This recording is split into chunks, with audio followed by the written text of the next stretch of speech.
सद्गुरू श्री ब्रह्मचैतन्य महाराज गोंदवलेकर यांचं प्रवचन 2 जानेवारी. नाम सद्गुरूकडून घेणे श्रेयस्कर.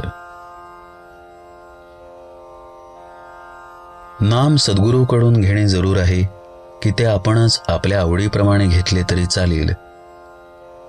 वास्तविक भगवंताचे नाम स्वतः सिद्ध आहे आणि परिपूर्ण आहे. त्याला दुसऱ्या कुठून पूर्णता प्राप्त करून घ्यायची असते असे नाही. म्हणून सद्गुरूकडून घेतलेले नाम आणि आपण स्वतःच्या पसंतीने घेतलेले नाम यात फरक करता येत नाही. तरी सुद्धा सद्गुरूकडून घेतलेल्या नामाचे वैशिष्ट्य आहेच.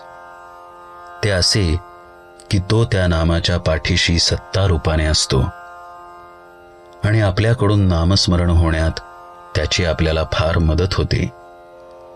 त्यामुळे आपल्या हातून होत असलेले नामस्मरण त्याच्या सत्तेनेच होत आहे ही जाणीव राहून मी नामस्मरण करतो अशा तऱ्हेचा अहंकार उत्पन्न व्हायला वावच राहत नाही. सद्गुरूच्या आज्ञेचे पालन करता करता साधकाला नामाची गोडी लागते आणि नाम पोटभर घेतल्याने त्याचा आत्मा तृप्त होतो. म्हणून सद्गुरूकडून नाम घेणे जरूर आहे.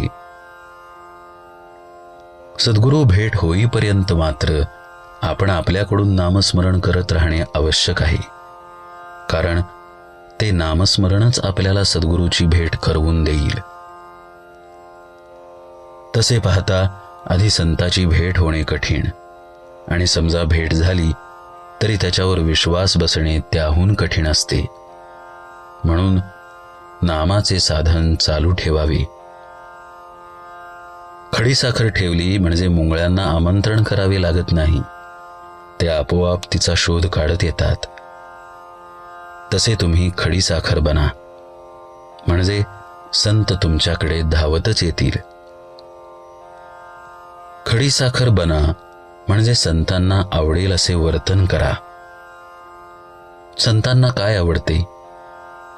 भगवंताचे अनुसंधान आणि अखंड नामस्मरण याशिवाय दुसरी कोणतीही गोष्ट त्यांना प्रिय नाही. म्हणून आपल्या हृदयामध्ये नामाची ज्योत अखंड तेवत ठेवा.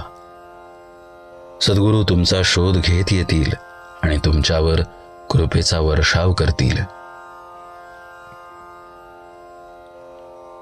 आता अशा रीतीने सद्गुरूने नाम दिल्यावर एखाद्याला असे वाटेल की मी राम राम असे म्हणत होतोच आणि आता सद्गुरूने तेच सांगितले, मग यात काय मोठे झाले?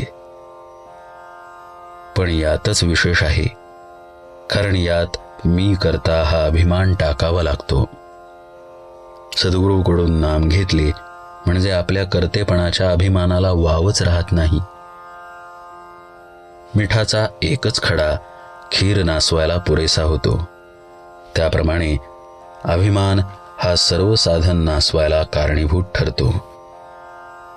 म्हणून अभिमान टाकणे ही गोष्ट फार महत्वाची ठरते.